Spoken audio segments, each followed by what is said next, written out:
In a bustling town filled with the noise of merchants and the laughter of children running at play, there lived a woman whose life, for the past 12 years, had been shadowed by relentless suffering.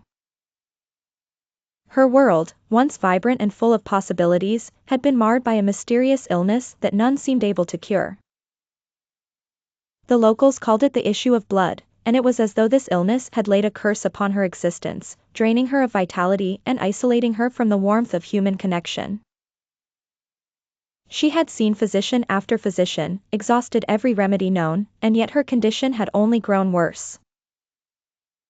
With each passing year, the weight of her ailment felt like a stone carried in her heart. Friends she once laughed with had drifted away, neighbors passed her by with polite but pitying smiles, and even her own reflection seemed a stranger to her now. Yet beneath the layers of despair, a flicker of hope never quite extinguished itself. It was this hope that nudged her out into the world on the day she heard rumors of a man called Jesus.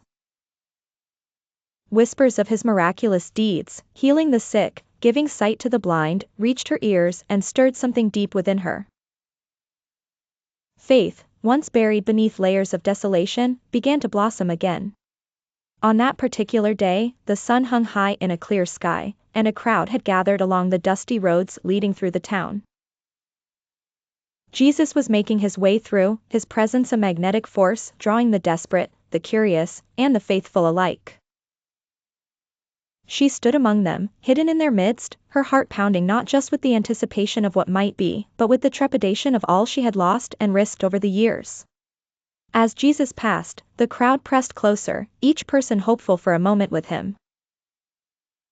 The woman, driven by an inner resolve as formidable as the weight of her suffering, pushed her way through, clutching her shawl around her shoulders, her fingers reaching, stretching through the gaps and spaces between bodies. Her hand grazed the hem of his garment. It was a touch, a mere brush, that held in it all her faith, all her prayers whispered over a decade of nights spent in longing and tears. In that instant, an electric charge surged through her. Her world, muted and dulled by years of suffering, seemed suddenly aglow with a new vitality. She could feel it, the bleeding had stopped. Jesus paused, aware that power had gone out from him. "Who touched my clothes?" he asked, his voice resonating with calm authority. The disciples, bewildered by the throng, merely shrugged. But the woman knew in her heart that she could not remain hidden. Trembling yet emboldened by a relief and gratitude deeper than the sea, she stepped forward. Before him, she fell to her knees, tears brimming in her eyes, and recounted her tale of suffering. The crowd fell silent as she spoke, each listener upon the edge of their own transformation. Jesus, his gaze upon her, pronounced in tender affirmation, "Daughter, your faith has healed you. Go in peace and be freed from your suffering." In that moment, her world was reborn, not only in healing but in a profound reaffirmation of the power of faith.